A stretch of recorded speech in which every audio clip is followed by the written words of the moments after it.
कल आप लोगों का टॉपिक ख़त्म हो गया था, ये चैप्टर आज ख़त्म कर देंगे। हेडलाइन डालिए आइलर्स थ्योरम। शुरू ही किया अभी अभिषेक तुरंत ही। हेडलाइन डालिए आइलर्स थ्योरम। आइलर्स थ्योरम का प्रूफ आपके कोर्स में है या नहीं है वो छोड़िए, आता नहीं है तो हम प्रूफ दे नहीं रहे। हम आपसे क्या कहें, हम इन चैप्टर्स में केवल वही चीज़ पढ़ा रहे हैं जो आती है। ठीक है, तो जो चीज़ आती है बस वही पढ़ा रहे, उतना ही पढ़ करके जाइएगा। ठीक है, आइलर्स थ्योरम का कई बार स्टेटमेंट पूछ लेता है कि आइलर्स थ्योरम क्या होता है, तो हम इसका केवल स्टेटमेंट ही लिखवा रहे हैं, फॉर्मूला लिखवा रहे हैं जिससे कि उसका एप्लीकेशन आप आगे ले सकें। ठीक है, लिखिए आइलर्स थ्योरम। हेडलाइन डालिए आइलर्स थ्योरम, लिखिए इसमें। अच्छा ये बताइए, किसी कर्व के किसी पॉइंट पे डायरेक्शन का क्या मतलब होता है? किसी कर्व के किसी पॉइंट पर डायरेक्शन का मतलब मैकेनिक्स में भी था, बीएससी सेकेंड ईयर। किसी कर्व पे किसी पॉइंट पे डायरेक्शन का मतलब उस पॉइंट पे टेंजेंट का डायरेक्शन। आपको बताया था ना कि किसी भी कर्व पे अगर कोई पार्टिकल मोशन कर रहा है तो डायरेक्शन का मतलब उस पॉइंट पे टेंजेंट ड्रॉ कर दीजिए। टेंजेंट का जो डायरेक्शन होगा वहीं पे उसके मोशन को दिखाएगा वो, मतलब डायरेक्शन ऑफ मोशन हमेशा कौन बताता है? टेंजेंट। कहते हैं कि किसी सरफेस पे कोई कर्व लिया जाए और किसी पॉइंट पर कोई टेंजेंट लिया जाए टी आई, तो टेंजेंट और प्रिंसिपल डायरेक्शन के बीच का, टेंजेंट और प्रिंसिपल डायरेक्शन किसके किसके बीच का? टेंजेंट और प्रिंसिपल डायरेक्शन के बीच का अगर एंगल साई हो, किसके किसके बीच का एंगल? टेंजेंट और प्रिंसिपल डायरेक्शन के। टेंजेंट के डायरेक्शन में नॉर्मल होता है कप्पा एन, वैसे कप्पा होता है नॉर्मल डायरेक्शन में कप्पा एन, और आपको प्रिंसिपल कर्वेचर बताए थे for kappa 1, kappa n1, kappa n2, याद है? एक क्वेश्चन में इसकी वैल्यू निकलवाए थे 2 और -2।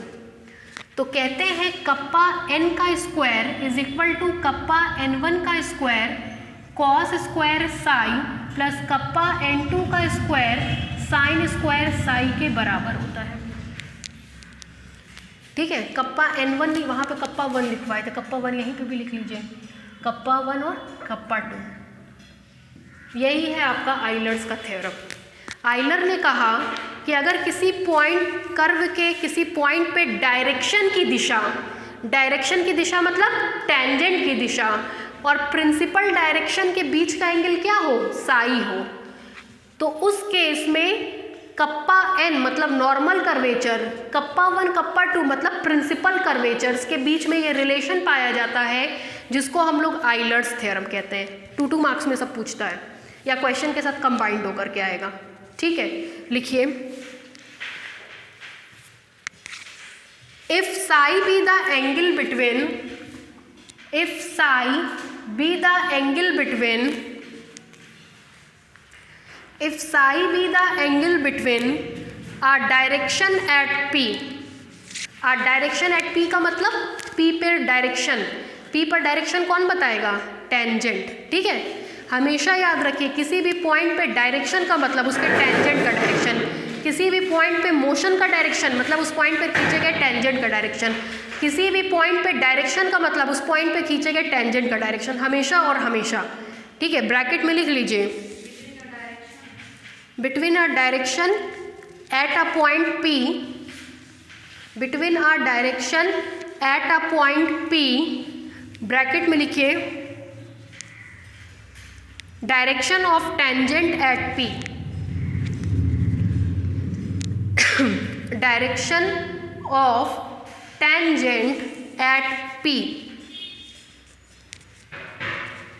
हो गया, ब्रैकेट बंद। and the principal direction at P,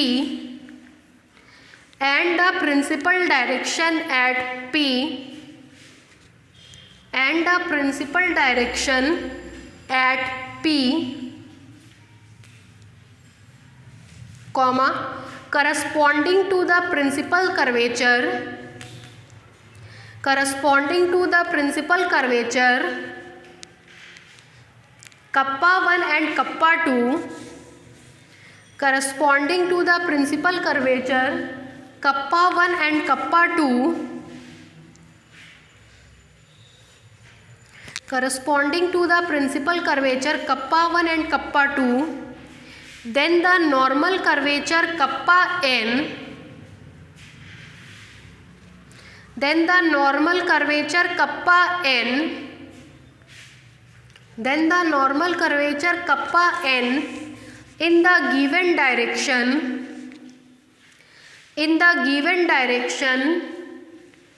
is given by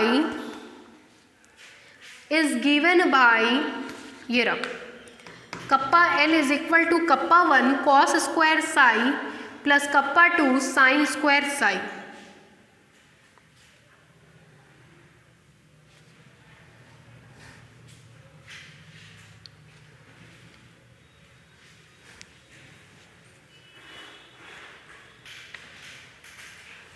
हो गया। दूसरी हेडलाइन डालिए कॉन्जुगेट डायरेक्शन, बहुत इंपॉर्टेंट है। कॉन्जुगेट डायरेक्शन,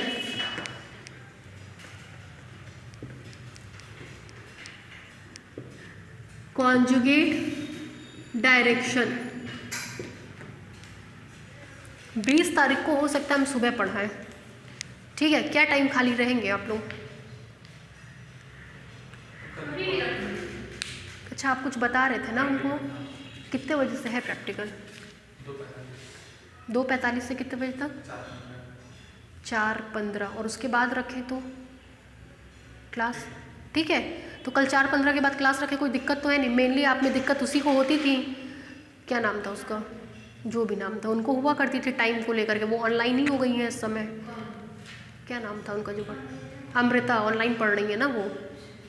तो आप लोगों के साथ कोई इशू है नहीं, 4:15 के बाद पढ़ लीजिएगा, ठीक है? 4:15 से 5:15, 5:15 से 6:15, 6:30 तक छोड़ देंगे, ठीक है?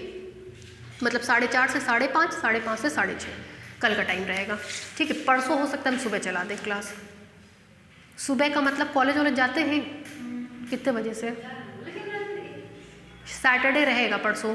परसों की कितने बजे से? पहले पढ़ के चले जाइएगा, ठीक है? ठीक है। कॉन्जुगेट डायरेक्शन बहुत इंपॉर्टेंट है, वाइवा में पूछा जाने वाला है। देखिए क्या होता है, बहुत ध्यान से समझिएगा। जानती हैं ये सब बुक में है वह नहीं, मतलब अगर आप बुक खोलें और इन सबको पढ़ें, गारंटी हम ले रहे हैं 1% नहीं समझ में आएगा, कुछ भी नहीं समझ में आएगा, एकदम वॉश कर जाएगा। ये जो हम नोट्स अब आपको दे रहे हैं, ये बुक का नहीं दे रहे हैं, ये हम खुद का मटेरियल खुद पढ़ने के लिए जो सर्च किए थे वो नोट्स दे रहे हैं। तो भाई है सब एक ही चीज़, चाहे उसको आप बहुत ब्रॉड लैंग्वेज में बोले चाहे नॉर्मल लैंग्वेज में बोले, बस आपके समझ में आना चाहिए कि आप पढ़ क्या रहे हैं, ठीक है? तो इसीलिए ये सब नोट्स कहीं आपको नहीं मिलेगा, ये मेरा खुद का सर्च किया हुआ है। तो बहुत मतलब माइन्यूटली समझिए कि क्या है, बुक में कोई दिया नहीं गया कि क्या है क्या नहीं है। मान लीजिए ये आपका कोई सरफेस है, एस, सरफेस का इक्वेशन बोलिए काजल।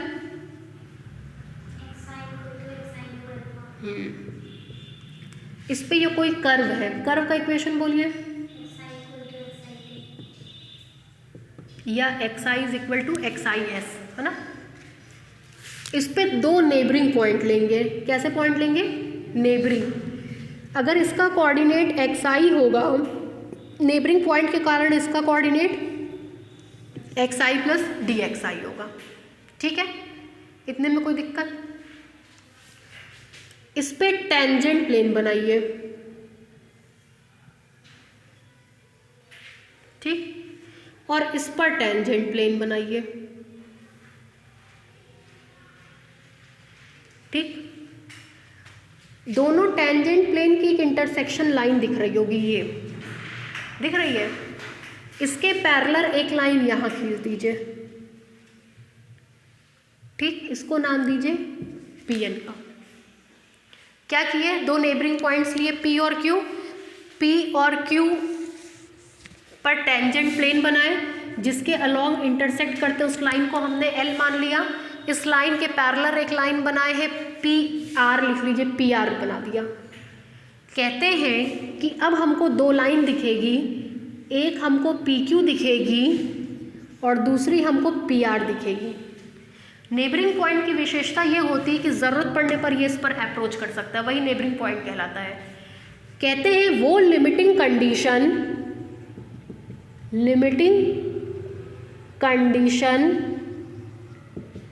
Of PQ and PR।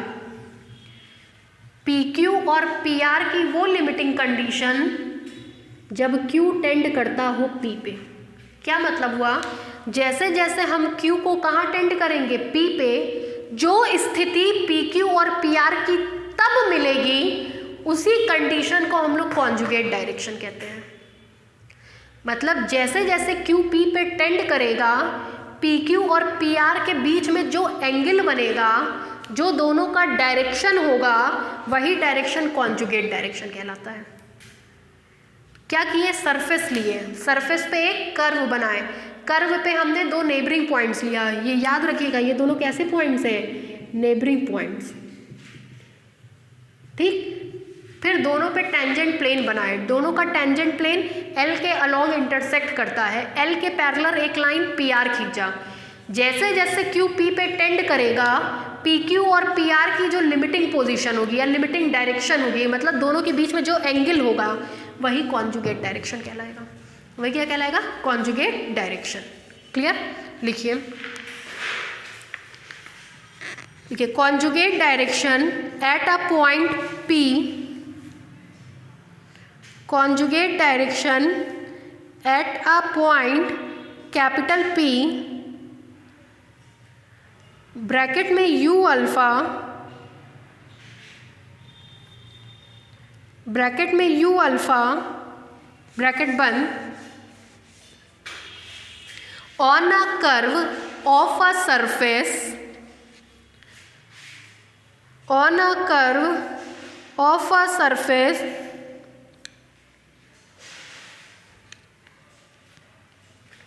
on a curve of a surface xi is equal to xi u alpha,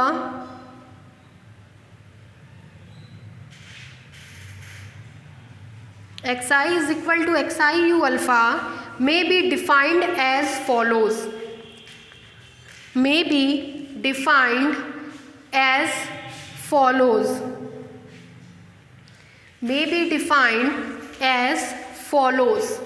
अब यही पूरा मेंशन करने चल रहे हैं कि P और Q दो नेबरिंग पॉइंट्स हैं, दोनों पे टेंजेंट प्लेन ड्रॉ किया, दोनों के टेंजेंट प्लेन जिस लाइन के लॉन्ग इंटरसेक्ट करते हैं वो लाइन हमारी L है। उसके बाद हमने कहा कि इसके पैरेलल एक लाइन PR खींचेंगे। जैसे जैसे Q P पे टेंड करेगा, PQ और PR की जो लिमिटिंग डायरेक्शन होगी, उसी डायरेक्शन को क्या कहेंगे, कॉन्जुगेट डायरेक्शन। यही अब पूरा लिखवा रहे हैं। एज फॉलोज, नीचे सब लिखिए, let P and Q, let P and Q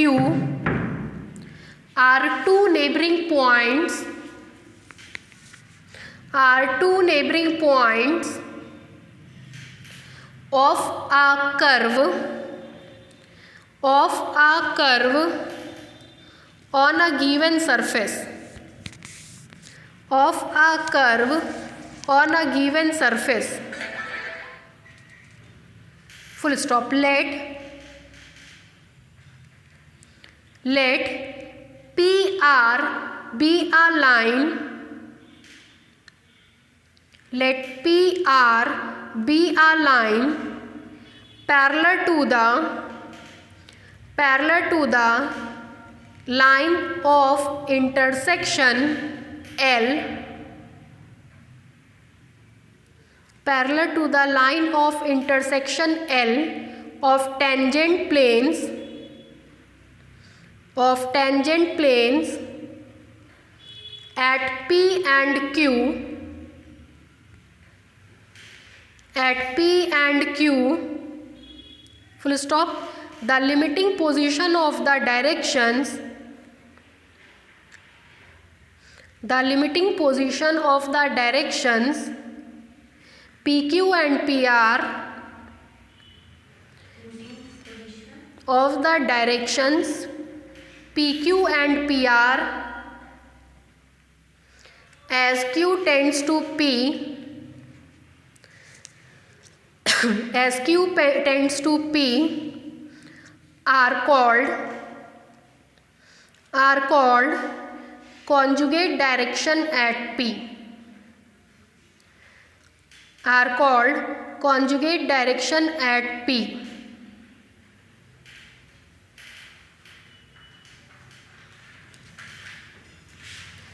हो गया, लिखिए रिमार्क, उसी में अभी ये डायग्राम हम बनवा देंगे।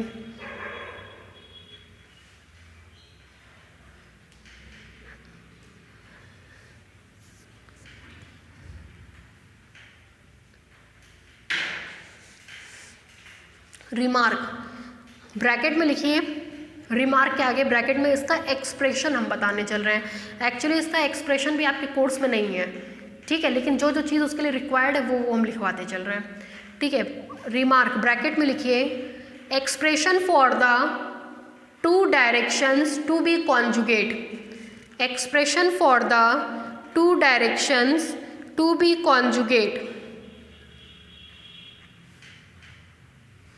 Expression for the two directions to be conjugate, मतलब दो डायरेक्शन कब कॉन्जुगेट डायरेक्शन बनेंगी उसकी कंडीशन हम आपको लिखवाने चल रहे हैं, ठीक है। लिखिए नीचे से इसमें नेबरिंग पॉइंट कौन कौन है, दोनों का कोऑर्डिनेट क्या क्या है, xi और xi प्लस dxi। q को कहाँ टेंड कराते हैं, p पे, किसकी किसकी लिमिटिंग कंडीशन निकालते हैं, pq और pr की, ठीक। लिखिए let xi and xi plus dxi, let xi and xi plus dxi are coordinates of two neighboring points, are coordinates of two neighboring points P and Q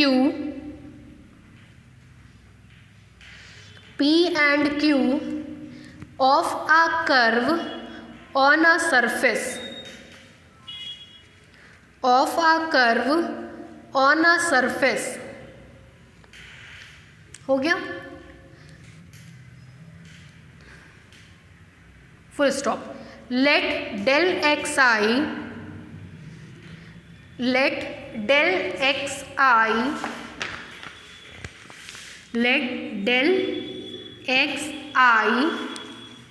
be an infinitely small vector, be an infinitely small vector along PR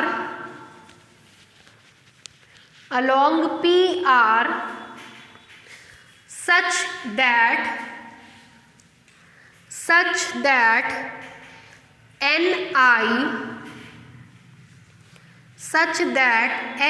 ni and ni plus dni, ये क्या होता है ni, normal, मतलब इस पे normal vector क्या होगा ni और इस पे normal vector ni plus dni, ठीक है। Such that ni and ni plus dni are the component of normal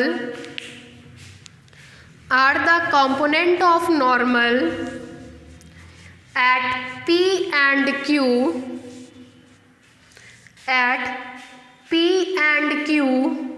respectively,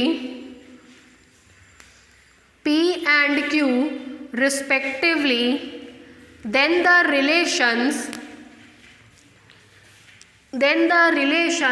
अब रुक जाइए, बता पाएंगी काजल आप तीनों में से कोई भी, ये क्या शो करता है, किसका, टेंजेंट का, किसका डायरेक्शन, टेंजेंट का, और ni क्या शो करता है, नॉर्मल का डायरेक्शन। टेंजेंट और नॉर्मल के बीच में कितना एंगल होता है, 90 डिग्री। तो अगर दो लोगों के बीच में 90 डिग्री है तो दोनों का डॉट प्रोडक्ट क्या होगा, 0, ठीक। जैसे DNI और यहाँ पे हमने लिखवाया था डेल XI, है ना, तो दोनों का डॉट प्रोडक्ट क्या होगा, 0, ठीक। आगे देखिए, दिस इम्प्लाइज, जरा ध्यान दीजिएगा, डी एन आई का मान होता है D alpha beta D U alpha D U beta, और डी यू बीटा इसके साथ मिल करके देगा डेल यू बीटा, तो ये मान भी क्या हो जाएगा 0। ठीक है, लिख लीजिए। नहीं समझा विषय? देखिए डी एन आई का मतलब होता है D alpha beta D U alpha D U beta, इसमें मल्टीप्लाई करेंगे डेल एक्स आई का, तो ये दोनों मिल करके आपको देगा डेल यू बीटा। ठीक है, लिखिए।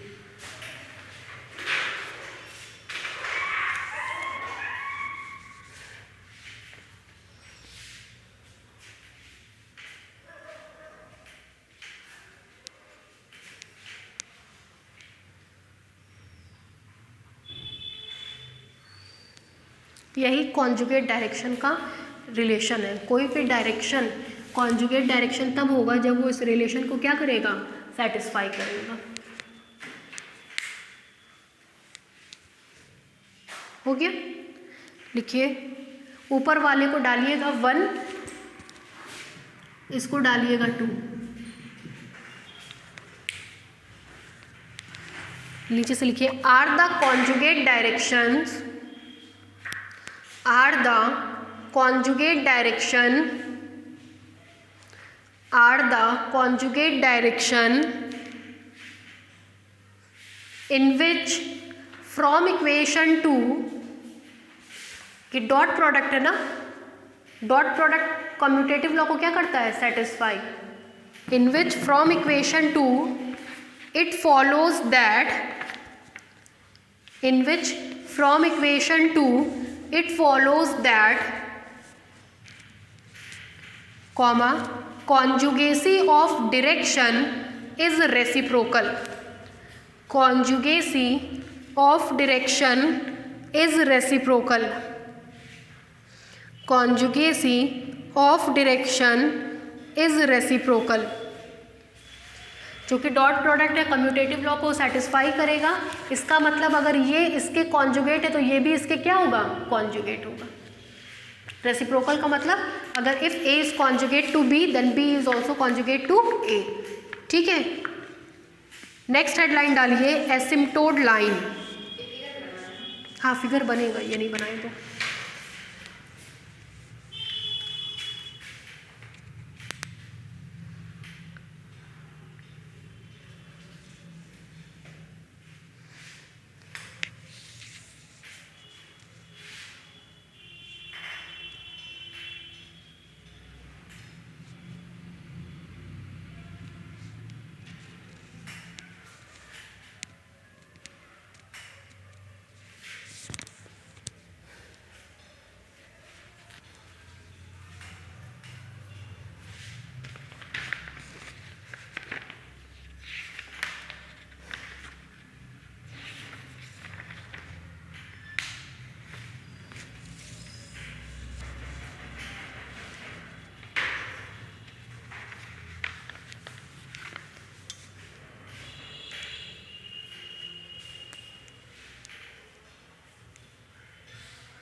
हो गया, आगे बढ़े।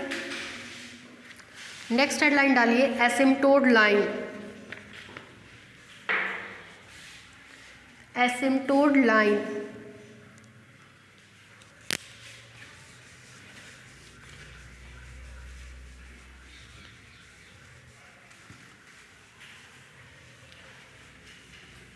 इस आर्टिकल में आपने पढ़ा कि दो लाइन PQ और PR कब एक दूसरे के कॉन्जुगेट होंगी।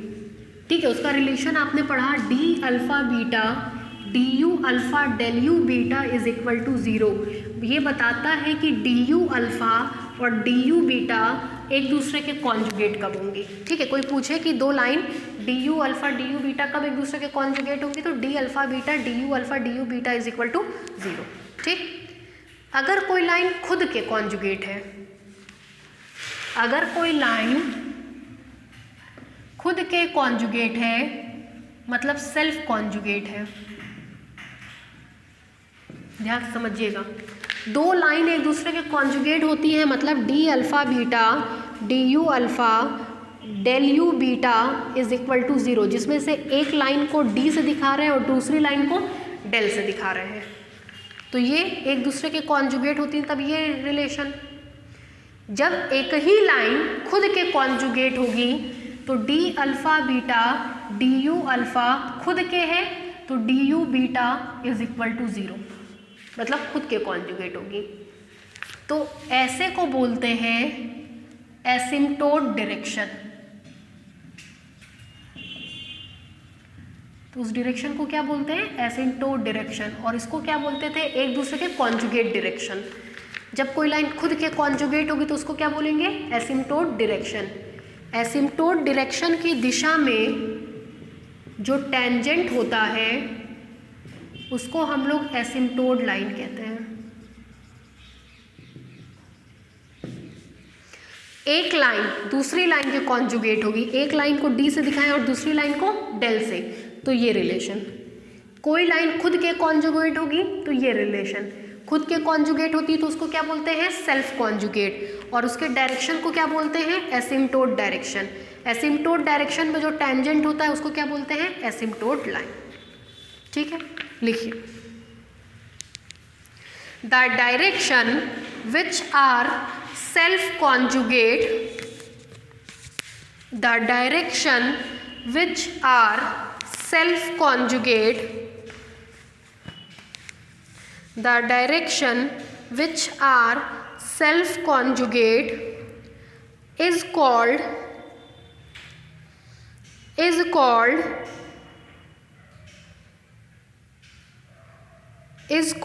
asymptote direction,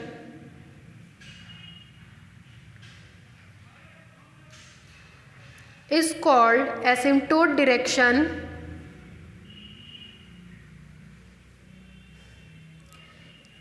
and the curve whose tangents are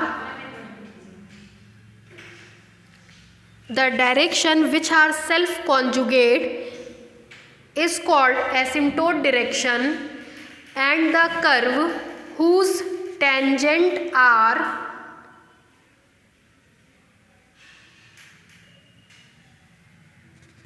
and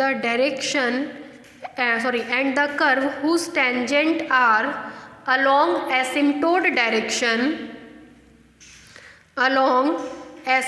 direction is called asymptote line, is called asymptote line, is called asymptote line। हो गया, फुल स्टॉप। नीचे से लिखिए, the differential equation of asymptote line is, the differential equation of asymptote line is D alpha beta D U alpha D U beta is equal to 0। मतलब asymptote line ऐसी line होगी जो खुद के self conjugate हो। Self conjugate है तो del भी किस में कन्वर्ट हो जाएगा, डी में। ठीक है, हो गया। नेक्स्ट हेडलाइन डालिए, इसका भी स्टेटमेंट पूछता है। थ्योरम ऑफ, आप लोग अनसॉल्व्ड देखते हैं कि नहीं, देखते हैं, उसमें देखा है कभी बेल्ट्रामी और एनेपर, बेल्ट्रामी एंड एनेपर। लिखिए, theorem of Beltrami and Enneper, theorem of Beltrami and एनेपर।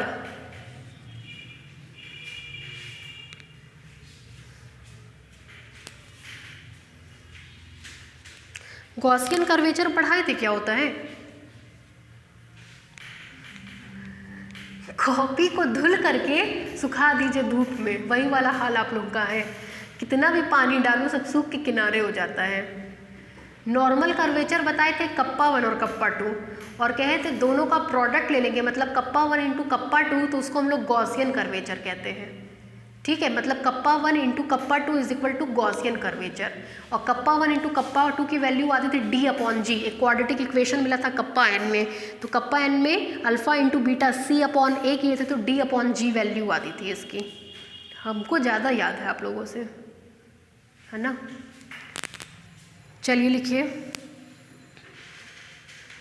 Statement, वही गॉसियन कर्वेचर की बात कर रहा है यहाँ पे। कहता है कि किसी भी सरफेस के, किसी कर्व के किसी पॉइंट पर अगर गॉसियन कर्वेचर होता है कप्पा 1 इंटू कप्पा 2, इसको बोलते हैं गॉसियन कर्वेचर। अगर गॉसियन कर्वेचर नेगेटिव हो जाए और कप्पा के बराबर हो जाए, ये कर्वेचर होता है टेंजेंट की दिशा में। फिर पढ़ाए थे कप्पा n, नॉर्मल की दिशा में कर्वेचर को कप्पा n कहते हैं, प्रिंसिपल नॉर्मल की डायरेक्शन में। फिर हमने पढ़ाया था कप्पा 1 और कप्पा 2, कप्पा n में क्वाड्रेटिक इक्वेशन बना था, तो कहे थे वहाँ से प्रिंसिपल डायरेक्शंस के अलोंग दो कर्वेचर निकलते हैं, कप्पा 1 और कप्पा 2। कप्पा 1 और कप्पा 2 का फिर प्रोडक्ट लिखवाए थे, एक बार ऐड करवाए थे, मीन कर्वेचर कहते हैं, एक बार गॉसियन कर्वेचर कहते हैं, इसको गॉसियन कर्वेचर कहते हैं। कहा गया अगर गॉसियन कर्वेचर नेगेटिव हो और कप्पा के बराबर हो जाए तो यही हमारा बेल्ट्रैमी और इनेप्पर का थ्योरम है। ठीक है, लिखिए स्टेटमेंट में लिखिए, at a point on a surface, at a point on a surface, at a point on a surface where the Gaussian curvature is negative, where the Gaussian curvature is negative and equal to kappa, and equal to kappa, comma, the torsion of the asymptote line is, the torsion of the asymptote line is, the torsion of the asymptote line is plus minus under root minus kappa. सुनिए kappa कैसा है, negative, negative के आगे फिर negative sign लगाएंगे तो positive, मतलब ये रूट में लिखी गई क्वांटिटी कैसी होगी, पॉजिटिव। जैसे कप्पा की वैल्यू है -4, मतलब कप्पा कैसा है, नेगेटिव। तो अगर माइनस कप्पा करेंगे तो माइनस ऑफ -4 दैट इज क्या हो जाएगा, 4। इसका मतलब माइनस कप्पा कैसा है, पॉजिटिव। माइनस कप्पा कैसा है, पॉजिटिव। तो पॉजिटिव वैल्यू के आगे फिर क्या लग जाएगा, प्लस माइनस। ये टॉर्शन है। टॉर्शन पॉजिटिव भी होता है और नेगेटिव भी। एंटी क्लॉकवाइज घूमता है कोई चीज़ तो पॉजिटिव, क्लॉकवाइज घूमता है तो नेगेटिव। ठीक है, लिखिए then the torsion of asymptote line is plus minus under root minus kappa.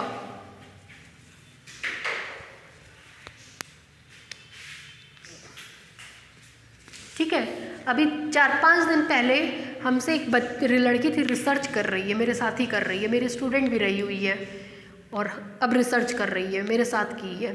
हमसे पूछी दीदी नल लाइन क्या होता है, वही पढ़ा रहे हैं आपको। आप विश्वास नहीं करेंगे कि वो बच्ची सबसे पूछ ली, 34 लोग हम लोग रिसर्च कर रहे हैं, कोई उसको बता नहीं पाया। फिर आई कही दीदी आप डीजी पढ़ाती है ना, हम कहे हाँ। कहीं नल लाइन क्या होता है, तब हम उसको बताएं नल लाइन क्या होता है। नल मतलब कुछ नहीं, कुछ नहीं लाइन। अगर किसी सरफेस पे कोई कर्व खींचे, किसी सरफेस पे कोई कर्व खींचे और उस कर्व की लेंथ निकाले, लेंथ निकालने का कई सारा फॉर्मूला आपको बताए हैं हम। ds² is equal to GIJ dxi dxj, length निकालता है, लेंथ निकाले।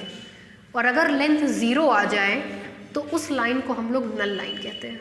क्या कहते हैं, नल लाइन। किसी भी कर्व के, सरफेस के कर्व की अगर लेंथ 0 हो जाए तो उस लाइन को हम लोग बोलते हैं नल लाइन। ठीक है, लेकिन नल लाइन और मिनिमल लाइन, नल लाइन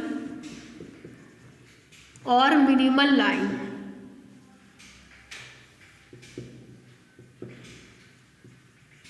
नल लाइन और मिनिमल लाइन। लिखिए, a curve on a surface, a curve on a surface, a curve on a surface of zero length, of zero length is called null line or minimal line, is called null line और minimal line, is called null line और minimal line, full stop. Therefore the differential equation, therefore the differential equation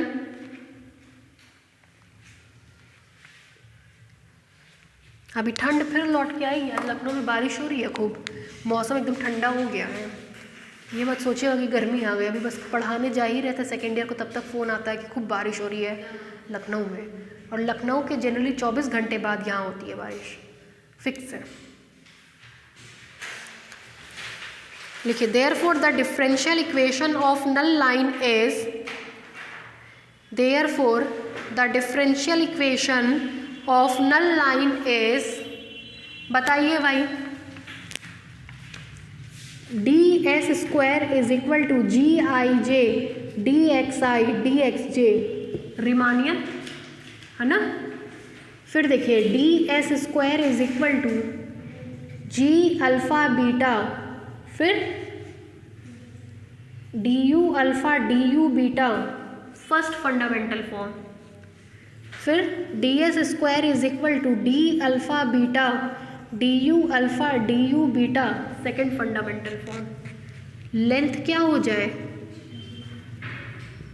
0, तो क्या मिलेगा, G alpha beta D U alpha D U beta is equal to 0।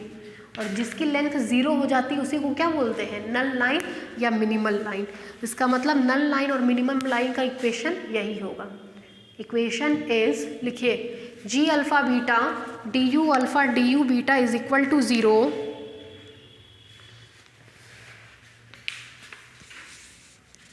G alpha beta D U alpha D U beta is equal to 0। कहाँ से मिला ये, line element को 0 करने पर मिला। लिखिए, which is obtained by, which is obtained by, which is obtained by equating to 0, which is obtained by equating to 0 the square of line element, equating to 0 the square of line element, equating to 0 the square of line element। हो गया। Remark,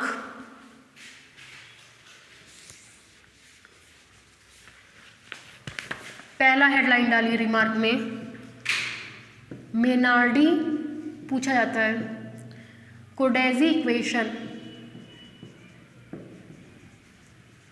मेनार्डी कोडेज़ी equation, ना proof है ना statement है, बस equation का नाम है। वाइवा में पूछते हैं, कई बार एग्जाम में भी आता है, केवल सेलेक्टिव चीज़ पढ़ा रहे हैं।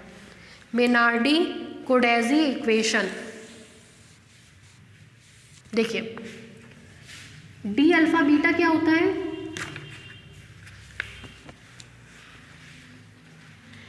क्या होता है, खत्म हो गई रामायण, पता ही नहीं है राम जी कौन है। क्या होता है डी अल्फ़ा बीटा,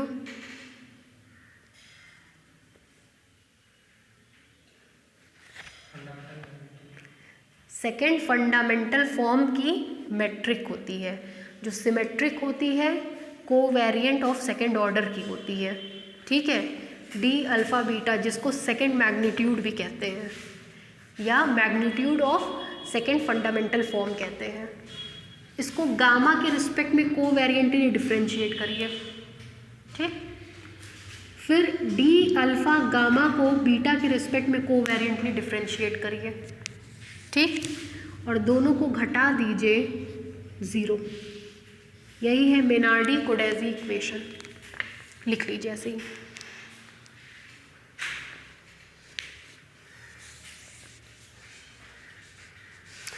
फरवरी में आपका सब पेपर ख़त्म हो जाएगा एक्सेप्ट देन मैकेनिक्स, ठीक है। हम आपको बता दे रहे, कल सर से डिस्कस हुआ था, फरवरी में आपका, मेरा तो ख़त्म दिख ही रहा है आपको, सर का भी ख़त्म हो जाएगा।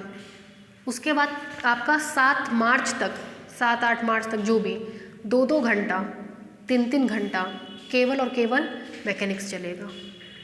केवल, हम तो फ्री हो गए भाई, मेरे से तो कोई काम आपको लेना देना है नहीं, तो केवल और केवल आपका मैकेनिक्स चलेगा, ठीक है। दूसरी इसी में हेडलाइन डालिए, गॉस कैरेक्टरिस्टिक इक्वेशन।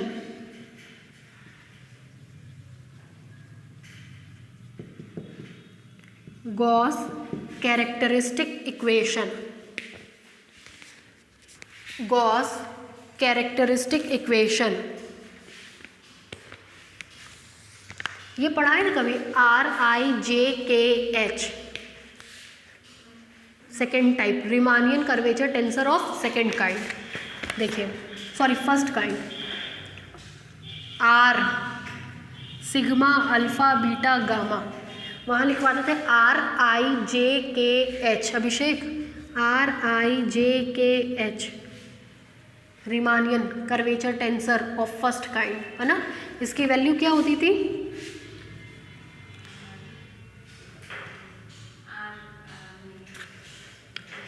GIKRK तो हो चुका, GILRLJKH, ठीक है, वही लिखे, is equal to D alpha gamma D beta D alpha gamma D beta sigma minus D alpha beta D sigma. क्या किया है, सबसे पहले इन दोनों को लिया है, फिर इन दोनों को लिया है, फिर इन दोनों को लिया, मतलब 1 3 2 4 माइनस 1 3 सॉरी 2 2 4 1 3 2 4 1 3, ठीक, और यहाँ पे लिया है 1 3 2 4 2 3 1 4 2 4 2 4 1 3 माइनस 2 3 1 4, लिख लीजिए। आप चाहें तो इस वाले टर्म के नीचे ये, इस वाले टर्म के नीचे ये भी लिख सकते हैं।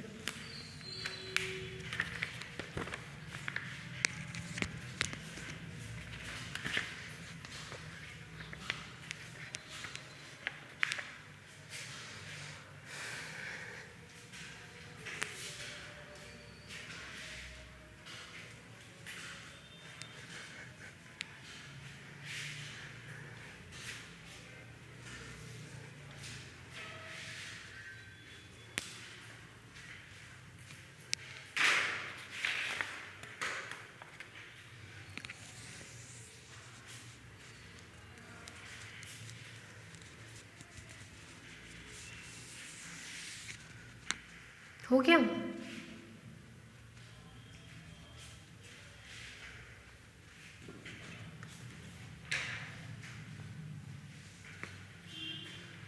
हो गया भाई।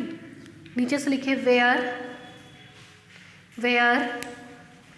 Are sigma alpha beta gamma, where are sigma alpha beta gamma is the Riemannian Christoffel curvature tensor of first kind, is the Riemannian Christoffel curvature tensor of first kind, is the Riemannian Christoffel curvature tensor of first kind.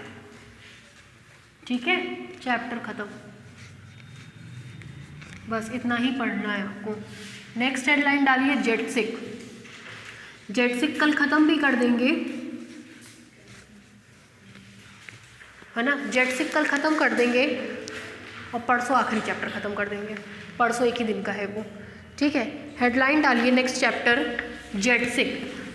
ये सब पढ़ाया नहीं जाता किसी coaching में, जेटसिक वगैरह हमने ही शुरू किया था कल्चर पढ़ाने का, इसलिए हम नोट्स दे दे रहे हैं। जेटसिक्स सुना है कभी नाम? नहीं सुने हैं? क्या बात कर रहे हैं, नहीं सुना है कभी? कभी नहीं? हो सकता है हम ही ज़्यादा पढ़ ली हो कहीं। जेटसिक, इसको पढ़ते हैं जेटसिक।